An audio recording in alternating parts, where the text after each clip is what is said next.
आगामी 29 मे सन्ध्या 7:30 IPL first qualifier match Punjab kings royal चैलेंजार्सের मुखोमुखी হবে। মহারাজা যদবেন্দ্র সিং আন্তর্জাতিক ক্রিকেট স্টেডিয়াম মোহালিতে এই ম্যাচটি অনুষ্ঠিত হতে চলেছে। তো এই ম্যাচে কোন দল জিততে পারে সেটাই আপনাদের সামনে আলোচনা করব এবং এই মাঠে কোন দলের পারফরম্যান্স কেমন সেটাও আপনাদের সামনে তুলে ধরব।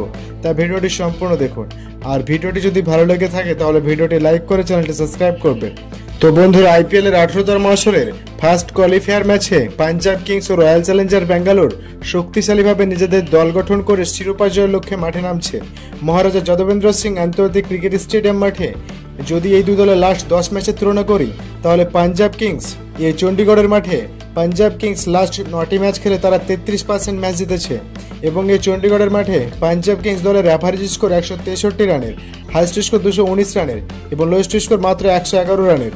তারপর যদি বলে রয়্যাল চ্যালেঞ্জার্স ব্যাঙ্গালোর দলের কথা, তারা এই চণ্ডীগড়ের স্টেডিয়াম মাঠে লাস্ট একটি ম্যাচ খেলেছে এবং তারা 100% ম্যাচ জিতেছে, অর্থাৎ একটি ম্যাচ খেলেছে এবং একটি ম্যাচ জিতেছে। তাই রয়্যাল চ্যালেঞ্জার্স ব্যাঙ্গালোর দলের অ্যাভারেজ স্কোর 159, হাইস্ট স্কোর 159 এবং লোয়েস্ট স্কোর 159। তো বন্ধুরা, পরিসংখ্যান অনুযায়ী চণ্ডীগড়ের এই ক্রিকেট স্টেডিয়াম মাঠে পাঞ্জাব কিংস দলের পাল্লা অনেক ভারী এবং আমরা সবসময় দেখে থাকি চণ্ডীগড়ের এই ক্রিকেট স্টেডিয়াম মাঠে সবসময় হাই স্কোরিং রান হয় এবং এই মাঠে যারা প্রথমে ব্যাট করবে তাদের জেতার সম্ভাবনা 44% এবং যারা প্রথমে বল করবে তাদের জেতার সম্ভাবনা 56%। এবং এই চণ্ডীগড়ের ক্রিকেট স্টেডিয়াম মাঠে অ্যাভারেজ ফার্স্ট ইনিংস 169 রানের এবং সেকেন্ড ইনিংস 160 রানের। তো দর্শক, নিশ্চিতভাবে বলা যায় মোটামুটি যারা প্রথমে বল করবে তাদের জেতার সম্ভাবনা বেশি। এই মাঠে রান বেশিরভাগ সময় চেঞ্জ হয়ে যায়, কারণ রাত্রে এই মাঠে একটা ডিউয়ের প্রভাব থাকে এবং এই মাঠে লাস্ট 10টি ম্যাচের কথা বলে থাকলে পেস বোলিং উইকেট পেয়েছে 91টি এবং স্পিন বোলিং উইকেট পেয়েছে 46টি। সুতরাং এই মাঠে পেস বোলিং বেশি কার্যকরী হয়ে থাকে, স্পিন বল অতটা কার্যকরী হয় না। সুতরাং এই দুই দলের মধ্যে যে দলের কাছে পেস অ্যাটাক বেশি আছে বা ভালো আছে তারাই কিন্তু এই ম্যাচে এগিয়ে থাকবে।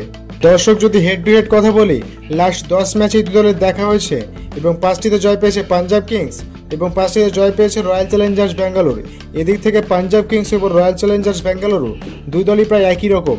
আবার ফ্যান ফলো দুই দলের মধ্যে পাঞ্জাব কিংসকে মাত্র 27% জেতার সম্ভাবনা দিয়েছে আর রয়্যাল চ্যালেঞ্জার্স ব্যাঙ্গালোরকে 73% জেতার সম্ভাবনা দিয়েছে। কিন্তু বন্ধুরা, আমার মতে সামগ্রিক তথ্য বিবেচনা করে এই ম্যাচে রয়্যাল চ্যালেঞ্জার্স ব্যাঙ্গালোর জিততে চলেছে। আপনার মতে আইপিএল এর 18তম আসরের ফার্স্ট কোয়ালিফায়ার ম্যাচ কোন দল জিতবে এবং কে সর্বপ্রথম ফাইনালে উঠবে তা অবশ্যই নিচে কমেন্ট করে জানাবেন। ধন্যবাদ সবাইকে।